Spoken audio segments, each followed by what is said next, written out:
ایک چھوٹے سے گاؤں میں جو گھنے جنگل کے کنارے پر واقع تھا، ایک غریب مگر رحم دل لڑکی نور رہتی تھی۔ اس کے پاس دنیا کی کوئی بڑی چیز نہیں تھی، مگر اس کے دل میں دوسروں کے لیے محبت اور ہمدردی تھی۔ نور ہمیشہ اپنے ہمسایوں کی مدد کرتی تھی، چاہے وہ کسی کی بیمار والدہ ہو یا بچوں کی مدد کی ضرورت ہو۔ وہ کبھی بھی پیچھے نہیں ہٹتی تھی۔ وہ اپنے چھوٹے سے باغ کا خیال رکھتی جہاں رنگین پھول اور خوشبودار جڑی بوٹیاں اگتی تھیں۔ اس کا دل قدرت کی خوبصورتی میں خوشی تلاش کرتا، اور وہ اپنے چھوٹے سے دنیا میں خوش تھی۔ ایک صبح جب نور پانی لینے کے لیے ندی پر گئی تو اس نے ایک خرگوش کو کانٹوں میں پھنسا ہوا پایا۔ خرگوش کی حالت دکھی تھی اور اس کا جسم تکلیف سے کانپ رہا تھا۔ نور نے فوراً خرگوش کی طرف بڑھا اور احتیاط سے اسے کانٹوں سے آزاد کر دیا۔ خرگوش نے نور کی طرف شکر گزار نظروں سے دیکھا اور پھر تیزی سے جنگل کی طرف دوڑ گیا۔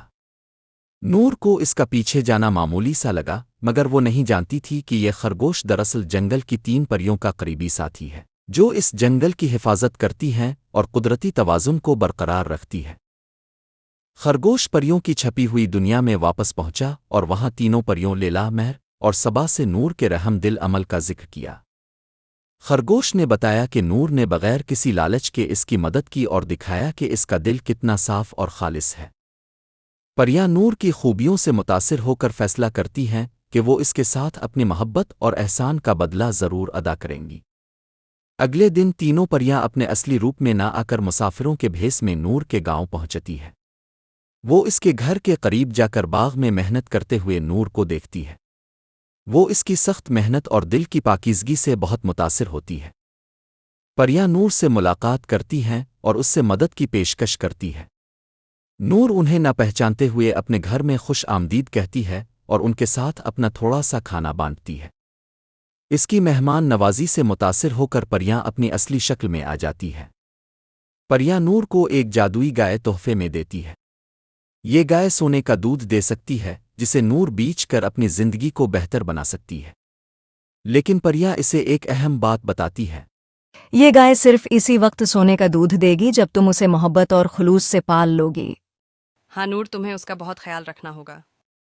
نور اس گائے کو اپنی زندگی کا حصہ سمجھ کر اس کا خیال رکھتی ہے اور اسے ہمیشہ عزت و محبت دیتی ہے۔ نور نے گائے کا بہت خیال رکھا، اسے تازہ گھاس اور صاف پانی دیا اور ہر دن اسے محبت سے دھیان رکھا۔ گائے ہر صبح سونے کا دودھ دیتی تھی جسے نور گاؤں میں بیچ کر اپنی ضروریات پوری کرتی اور دوسروں کی مدد بھی کرتی تھی۔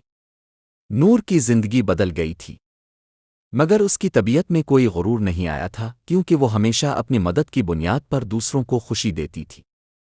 ایک دن نور کی ایک لالچی ہمسائی اس جادوئی گائے کے بارے میں جان گئی۔ اس نے سوچا کہ اگر وہ گائے کو حاصل کر لے گی تو اس کی زندگی بدل جائے گی۔ وہ نور کو دھوکے سے گائے دینے پر راضی کرنے کی کوشش کرتی ہے، مگر نور نہایت محبت اور احترام سے جواب دیتی ہے کہ یہ گائے میرے لیے ایک تحفہ ہے اور یہ محض دولت کے لیے نہیں دی جا سکتی۔ نور کے ان الفاظ نے ہمسائی کو اور زیادہ حسد میں مبتلا کر دیا۔ غصے میں آ کر ہمسائی رات کو چھپ کر نور کے استبل میں داخل ہوتی ہے اور گائے کو چوری کرنے کی کوشش کرتی ہے۔ لیکن جیسے ہی اس نے گائے کو چھوا، گائے کی آنکھوں سے جادوئی روشنی نکلی اور ایک بلند آواز میں بلبلا اٹھی۔ اس آواز سے پریوں کو خبر ہو گئی اور وہ فوراً وہاں پہنچ گئیں۔ پریاں ایک جادوئی حفاظتی چادر ڈال کر نور اور اس کے گھر کی حفاظت کرتی ہے۔ یہ دیکھ کر کہ نور کی نیکی اور ایمانداری نے اسے بچا لیا ہے، ہمسائی شرمندہ ہو جاتی ہے۔ وہ نور سے معافی مانگتی ہے اور نور اسے دل سے معاف کر دیتی ہے۔ نور کے اس عمل نے دکھا دیا کہ حقیقی نیکی نہ صرف دوسروں کی مدد کرنا ہے بلکہ معاف کرنا بھی ہے۔ اس معافی نے گاؤں میں محبت اور احترام کی ایک نئی فضا قائم کی۔